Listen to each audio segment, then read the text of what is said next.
ڕیاز دەرار هاوسەرۆکی ئەنجومەنی سووریای دیموکرات مەسەدە دەڵێت شەڕی لە ناوبردننی بیری توندڕەوی لە سووریا شەڕێکی سەخت و درێژخایەن دەبێت. ڕیاز دەرار هاوسەرۆکی مەسەدا تایبەت بە کورسان نیوز ڕایگەاند دەکرێ بڵێن هێزی سەربازی داعش تێک شکێنراوە، بەڵام فکر و تێڕوانینەکانی داعش ڕیشەی داکوتیوە و بۆ ماوەی چەند ساڵێکی تریش کاریگەرەکانی هەردەمێنێ.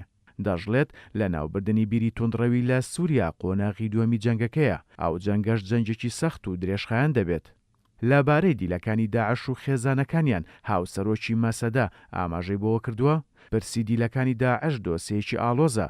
ئەوانەی باڕەچەلەک سوورین دەتوانرێ بخرێنەوە ناو کەمپەکان و جارێکی تر بهێنرێنەوە بۆ ناو کۆمەڵگا، بەڵام لەبارەی داعشە بیانیەکانەوە دەبێت بە هەماهەنگی لەگەڵ وڵاتانی خۆیان میکانیزمێک بدۆزرێتەوە بۆ چۆنێتی مامەڵەکردن لەگەڵیاندا.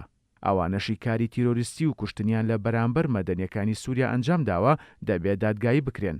ئێستاش دەرفەتێک هەیە بۆ پێکێنانی دادگایەکی دادپەروەرانە. ڕیاز دەرار ڕاشیگاندووە ئەو خێزانانی داعش کە لە کەمپی هۆڵ لە حەسەکە داڵدەدراون لە داهاتوودا دەبنە مەترسێکی گەورە. ئێستاش تروسکایی ئەو مەترسیە گەورەیە دەرکەوتووە.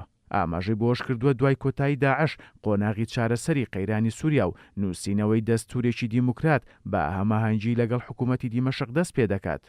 لەبارەی دانوستانەکانی نێوان مەسەدە و دیمەشق ڕیاز دەرار بۆ کورسان نیوز ڕایگەاند لە مانگی ئابی ساڵی ڕابردووەوە دانوستانەکان لەگەڵ دیمەشق ڕاگیراون، بەڵام هەوڵەکان بۆ دەستپێکردنەوەی دانوستان بەردەوامە، بە تایبەتی دوای بڕیاری ترامپ بۆ کشانەوەی سوپای ئەمریکا لە سووریا.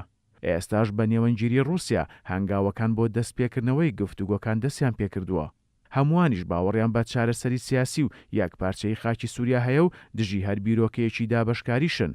گفتوگۆکانی سووریش بەردەوامی دەبێت و لە کۆتایی ئەم مانگەدا لە کۆبانی گەڕی سێمی گفتوگۆی سووری بۆ چارەسەری قەیرانەکانی سووریا دەست پێ دەکات.